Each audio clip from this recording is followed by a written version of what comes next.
I want you to picture a social scenario. Right. It's highly relatable, maybe mildly awkward. Okay. Set the scene for me. So you are at a dinner party. The food has been incredible. The conversation is flowing effortlessly, but right there in the middle of the table, sitting on this beautiful ceramic plate, there's exactly one delicious dumpling left. Oh, the classic dilemma. Right. And what happens next? Everyone starts politely insisting that someone else should take it. You know, oh no, you take it, or I couldn't possibly, you go ahead. It turns into this standoff of extreme courtesy. Total gridlock. Exactly. But what do you think happens when the lights suddenly go out? Well, it is the ultimate test of human nature, right? The social masks come off the absolute second nobody can see what you are doing. The politeness is entirely dependent on the audience. Welcome to today's deep dive. We are unpacking a genuinely fascinating transcript today. It's from a recent sermon and prayer meeting. But if you're thinking this is just a theology lesson, think again. Yeah, definitely not. We are extracting some incredibly gritty, real-world nuggets of knowledge here. We're talking human psychology, the raw mechanics of ambition, and what it actually costs to be a leader. It's a really unique set of notes. Because while the foundation is a biblical narrative, the applications are aggressively modern. We are looking at a masterclass in organizational behavior. We really are. We're going to explore why people hide their ambitions, how to evaluate risk, and why the most effective leadership strategies often look like, well, menial labor. So we are taking you on a journey today. We're going from ancient arguments over who gets the best seat at the table, straight into a high-stakes jungle real estate deal, all the way down to the humbling reality of scrubbing public toilets. It's a wild ride. It really is. To kick things off, let's look at the inciting incident in this narrative. It revolves around two students, brothers, named James and John. Right. They walk right up to their teacher, Jesus, and they basically ask for the top two cabinet positions. They just say, when you come into your glory, we want to sit at your right and your left. Which is a remarkably audacious request. I mean, just the sheer nerve of it. And the psychological breakdown of what happens next in the text is fascinating. Because the others find out. Exactly. When the other 10 disciples hear about this, they are furious. But the argument presented in our source material here is that this anger wasn't righteous indignation. No. They weren't mad because James and John were being arrogant. They were mad out of pure, unadulterated jealousy. Because James and John dared to voice what everyone else secretly wanted. I mean, think about Peter for a second. This is the guy who famously walked on water. Right, the star pupil. You have to imagine Peter sitting there grinding his teeth thinking, my resume is objectively better than yours. If anyone gets the right-hand seat, it is me. Oh, for sure. But Peter was too concerned with his image as a humble follower to actually ask for the promotion out loud. And there's a brilliant psychological observation in the notes here. When you genuinely have no desire for something, you don't get angry when someone else claims it. That makes so much sense. Right. You only get angry if someone strikes a nerve. James and John claimed a spot that the others felt quietly entitled to, but were too timid to demand. It is the bitter anger of a missed opportunity. Which brings us right back to that dumpling at the dinner party. There is this incredibly accurate analogy the speaker uses about the cultural tendency in Taiwan to be overly polite. The fake politeness. Yes. The local term translates roughly to being fake polite. So imagine 4 friends eating 9 dumplings. They each eat 2. 1 is left. The math doesn't work out. Nope. So they do the whole dance. You eat it. No, you eat it. They're completely deadlocked in this fake politeness.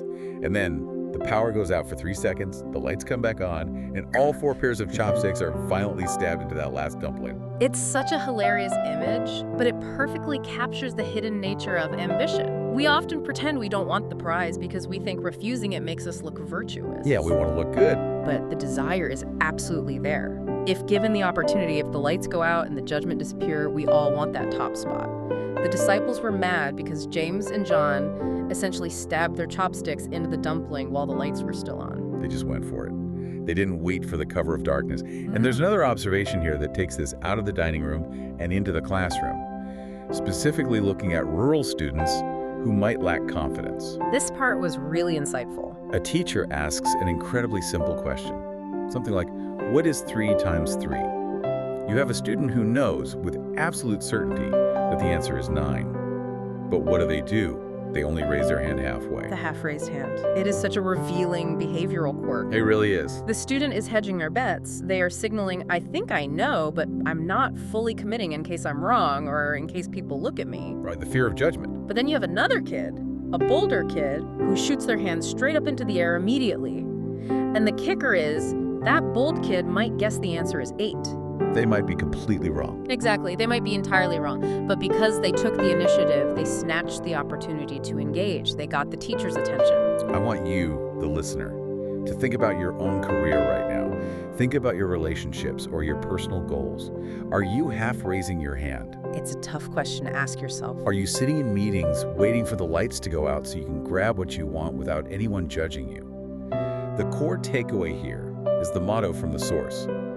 Boldly ask. Boldly ask. The opportunities in life often go to the people who simply have the audacity to put their hand all the way up, even if they don't have all the answers yet. And you know, it's easy to talk about raising your hand in a safe classroom. It's entirely different when raising your hand means volunteering for extreme physical danger. Yeah, the stakes get a lot higher. The speaker in our notes didn't just preach this boldly ask philosophy. He lived it out under some incredibly intense circumstances over 20 years ago. And he wasn't asking for personal wealth. He was taking massive risks for his organizational mission. The physical toll of what he did is staggering. Back when most of his peers weren't even thinking about overseas work, he boldly asked for the strength to venture into some seriously dangerous territory. We're talking illegal border crossings. Exactly. He was traveling illegally into military war zones in Myanmar, hiking through the high mountains of northern Thailand. To understand the gravity of this, early missionaries who went to these areas almost always ended up hospitalized. They dealt with severe dysentery, tropical diseases, incredibly harsh conditions. It was essentially a guarantee he'd get sick. Right. Yet he survived 18 years of doing this specific, grueling work without getting sick. And he attributes this directly to his mindset of boldly asking for the physical capacity to handle the mission. But the physical danger is only half the story here. The real organizational tension happens in 2005. He is working on building a mission center for the Aka tribe. And he finds this land. He finds a massive plot of land. It was about 14,000 ping. To put that in perspective for you, that is roughly the size of 10 American football fields. It's a huge estate. Massive. And the price was just 3 million new Taiwan dollars, which is basically under 100,000 US dollars. Plus, there was a plan to spend another 4 million NTD to actually build the center itself. It was a visionary move, a really huge swing. But then he hits a massive bureaucratic roadblock. Don't you hate those? Always the bureaucracy. There was a complication with the land. A 400 ping gap right in the middle of the property. Securing that middle piece was going to cost an extra 100,000 NTD, which is just a few thousand US dollars. And the church's moderator, the person holding the purse strings, hesitates over this relatively tiny amount of money. Which is crazy when you look at the total budget. It makes no sense. The moderator actually threatens to let the deal fall through, which would have meant physically splitting this beautiful 10-football field piece of land in two. This is where his boldly ask, bravely do mentality really clashes with cautious management. He fought back hard against the board. He really did. He threatened to wire his own personal money all the way from Taiwan to cover the gap if the church wouldn't do it. He forced the deal through. And he didn't stop there. No.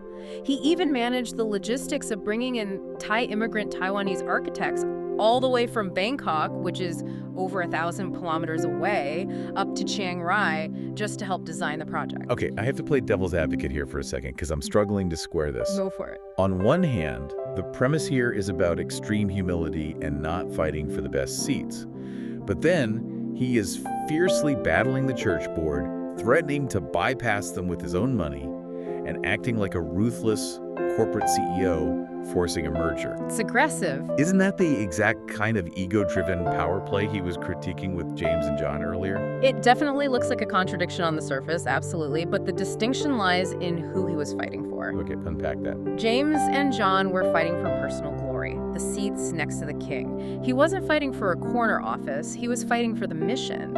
He was leveraging his boldness and his resources to secure a future for the Aka tribe, not to enrich himself. And the return on investment for that specific boldness is incredible. 15 years later, the value of that plot of land had exploded by more than 10 times. 10 times. That's a massive return. It reached a valuation of around 40 million NTD, which is well over 1.2 million US dollars.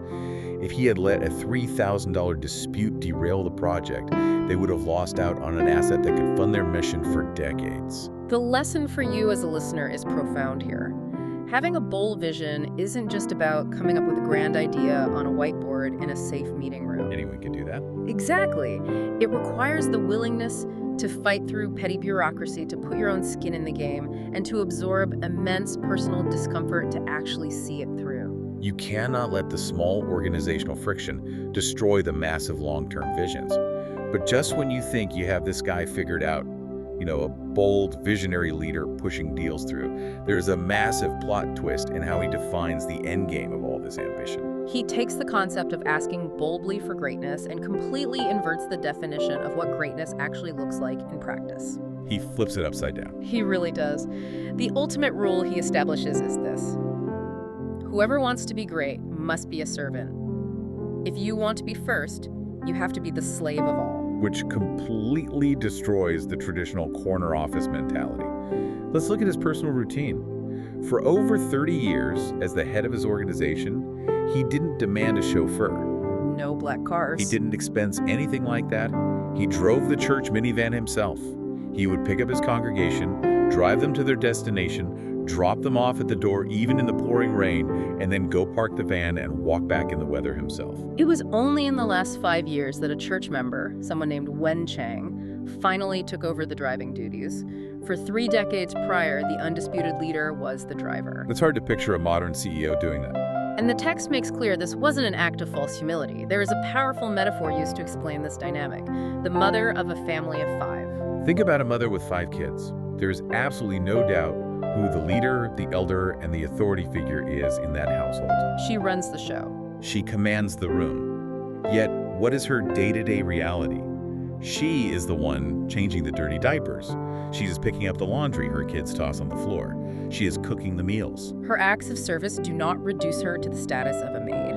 It is precisely her willingness to do the unglamorous, dirty work of caring for her family that earns her profound, unquestioned respect. She earns the authority. Her authority is entirely rooted in her sacrifice. And he practiced this to an extreme degree. Think about what happens after a church summer camp with over 100 kids. The bathrooms are a complete disaster zone. I can only imagine. The church actually tried bribing the kids with 50 NTD, which is like $1.50 to clean the toilets. But unsurprisingly, the kids did a terrible job. Shocking. So what does the leader of the organization do? He rolls up his sleeves and scrubs the toilets himself. He makes a stark declaration in the transcript. He says he is willing to do absolutely anything as long as it is lawful. He explicitly says he is willing to scrub toilets, and he is willing to visit the morgue to comfort grieving families. There is no task too low for his pay grade. Which connects directly back to the historical precedent of Jesus. He was the ultimate teacher, but he took on the role of the lowest household slave by getting down on his knees and washing his students' dirty, calloused, sandaled feet. This completely challenges modern management theory. We usually associate leadership with delegation, passing the unpleasant tasks down the chain of command until you only handle the high-level strategy. Right, you delegate the mess. But the argument here is that true leadership requires proximity to the mess. And that leads to a fascinating sociological critique of modern organizational strategy. He turns his attention to how large megachurches handle their demographics and their networking. This was a really bold critique. He explicitly brings up a 101 church located in a high-rise building in Taipei and the famous Saddleback Church in Southern California. That's the one led by Rick Warren, who wrote the incredibly influential book, The Purpose-Driven Church. And it's important to note for our listeners, we aren't evaluating their theology here. Right, we are just looking at the organizational architecture being discussed in the source. The observation is that these mega organizations often utilize a strategy of intentional demographic targeting. They are actively curating their audience to optimize growth. The contention in our notes is that these groups target specific, highly desirable demographics. We're talking highly educated, wealthy professionals. New elites. Right. By setting the bar at this elite tier, by tailoring the messaging, the music, and the environment to suit a specific socioeconomic level, they are essentially filtering out lower-class individuals. It creates a barrier. They are building an exclusive club under the guise of an open organization. Because homogenous groups are easier to manage and scale quickly. If everyone is in the same tax bracket and went to the same type of university, the networking is seamless. It's frictionless. But he offers a sharp counter-argument based on his own experience. He notes that long before these modern trends, specifically citing his own work back in 1994, his rural church was already purpose-driven. But the purpose was entirely different. The purpose of his rural church was to be radically open to absolutely everyone, regardless of their social standing or their wealth. And this brings the core argument about true sacrifice into sharp focus. Because sacrifice isn't just monetary. Exactly. He asserts that real sacrifice isn't just about writing a check or working overtime. Real sacrifice means willingly giving up your social level. It means abandoning your pride and your desire to only network with the wealthy, the influential, or the elite. It is about refusing to build a filter bubble. And this is a great moment to pause and look at your own professional circles right now. Yeah, listener, think about this. Look at your calendar for the past month. Are you intentionally or not curating an exclusive club? Are you willing to sacrifice your status, your comfort, and your ego to truly help anyone, regardless of their background? Are you willing to associate with people who can do absolutely nothing for your career? It is an incredibly challenging metric for success. In the modern corporate world, we are conditioned to constantly network up. Always upward. We seek out mentors, influencers, and peers who elevate our status. But the argument here is that true, lasting glory and authentic leadership require us to network down. Network down. I love that phrasing. To find those who are marginalized and elevate them, even if it costs us our own perceived prestige. So as we wrap up today's deep dive, let's recap the two seemingly contradictory tracks we've explored. On one hand, you have the absolute necessity of audacious ambition. The boldness. You cannot half raise your hand in the classroom of life.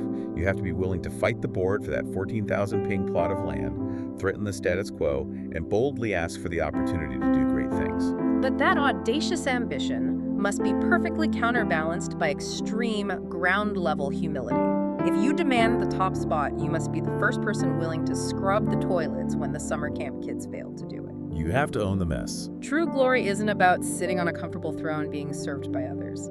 It is about actively giving up your time, your rights, and your dignity to elevate the people around you. It's about being the mother of five, doing the dirty work to earn the true respect of the house. I want to leave you with a final thought to mull over, building on everything we've talked about today. Think back to that dinner party from the very beginning. The one dumpling. Think about that one delicious dumpling sitting on the plate. What is the last dumpling in your life right now? What is that opportunity, that promotion, or that big swing that you've been too fake polite or too scared to grab? It's the critical question. But the more important question is what comes immediately after. Exactly. If the lights go out and you finally stab your chopsticks into that dumpling and claim it. Wait, let me rephrase that. If you claim it, are you truly prepared for what happens after you swallow Are you ready for the work? it? Are you ready for the dirty, unglamorous, exhausting, toilet-scrubbing work required to actually digest that ambition? Because claiming the prize is only the first step. Serving the prize is the rest of your life. It really is. Thank you for joining us on this deep dive. Go out there, drop the fake politeness, and boldly ask for what's next.